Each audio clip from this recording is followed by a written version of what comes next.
So China's economy is growing, but at the same time, we're getting all these news of delisting in the U.S. of these Chinese companies. How would you play the China story here?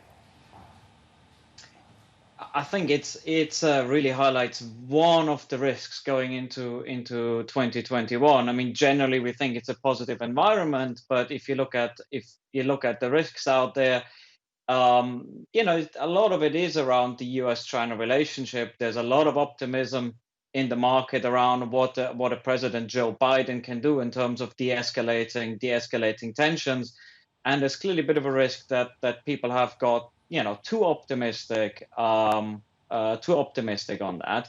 I think in terms of the listings themselves, I think the real impact here on the wider universe, on the wider Chinese stock market, is probably fairly limited, to be honest.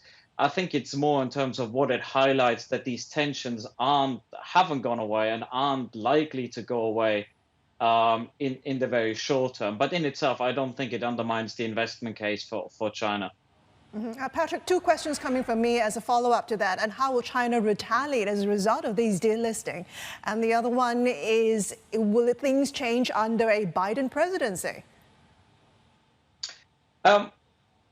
Not sure whether China will retaliate or what form that might take.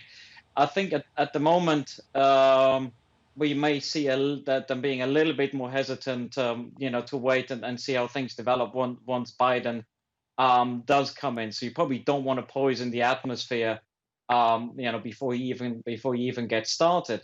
Having said all that, I'm not saying anything new here. That a lot of the criticism or disagreements that the U.S. has with China are pretty bipartisan. So, it's certainly one would suspect a more constructive tone, but whether the substance of things changes is quite, it's quite questionable. Equally, you wouldn't see, new tariffs coming in this year, but don't expect a quick de-escalation from a Biden administration. I think this will all take some time, but having a quieter tone, I think, would be worth something. Would certainly take some of the uncertainty risk premium out of the market, which is probably a good thing for asset valuations across the board.